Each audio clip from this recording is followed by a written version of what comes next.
All right, let's make some putty.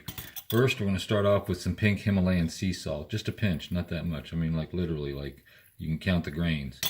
So we'll do some of that, and then some cacao. Get the good stuff. Go to the health food store. Try and get something that's organic. Now, you can see how much I'm filling this spoon. I mean, it's like really the spoon and then maybe itself times 1.5. As I look at it in there, looks like it might be around, I don't know, maybe a teaspoon. Keep in mind that this bowl itself is a 1/4 cup bowl. That whole bowl is 1/4 cup, and the spoon is only 3.5 centimeters by 2.5 centimeters. So it's a small spoon. All right, so we've just put in about, I don't know, say a teaspoon of cacao, actually. Get the good stuff. Don't be cheap. And then we're going to put in just a little bit of cinnamon. You can cinnamon to taste, but keep in mind it's a statin, so it's not like it's bad for you. It's good for you, so get some of that. Throw in some cinnamon. We already put in a little bit of salt to make it pop. And now here's the trick. The trick is that's gonna dry out really bad. Look at that. When you put something in there, it's gonna get dry. So I always keep a little piece of paper towel so I can dry this off and get myself some, coconut oil.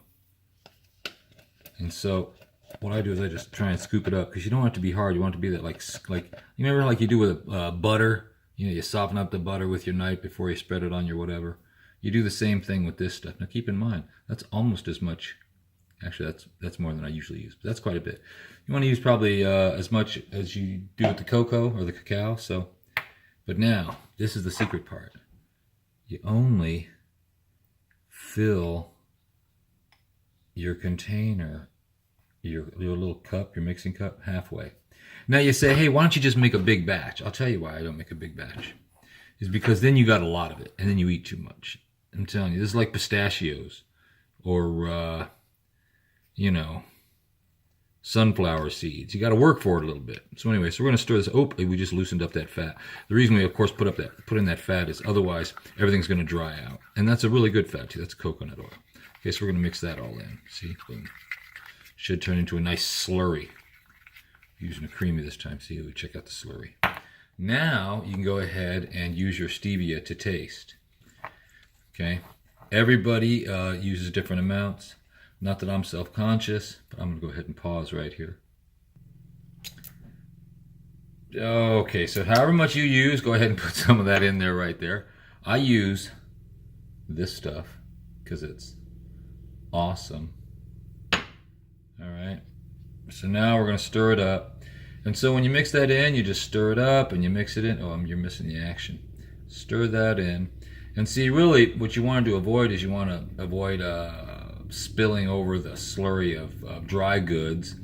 But now, you want to try and make sure that you don't lose any of your stevia.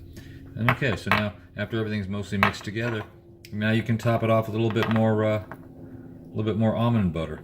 Now keep in mind, this almond butter is raw, okay? It's a raw almond butter. I got creamy because it's all they had that day. But once you start getting that other stuff, then it's when you get roasted almonds and almond butter.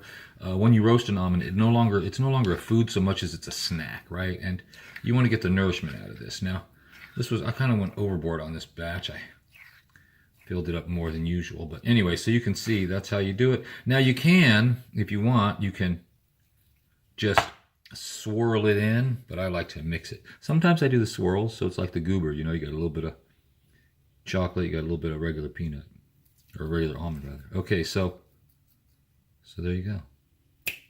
Viola.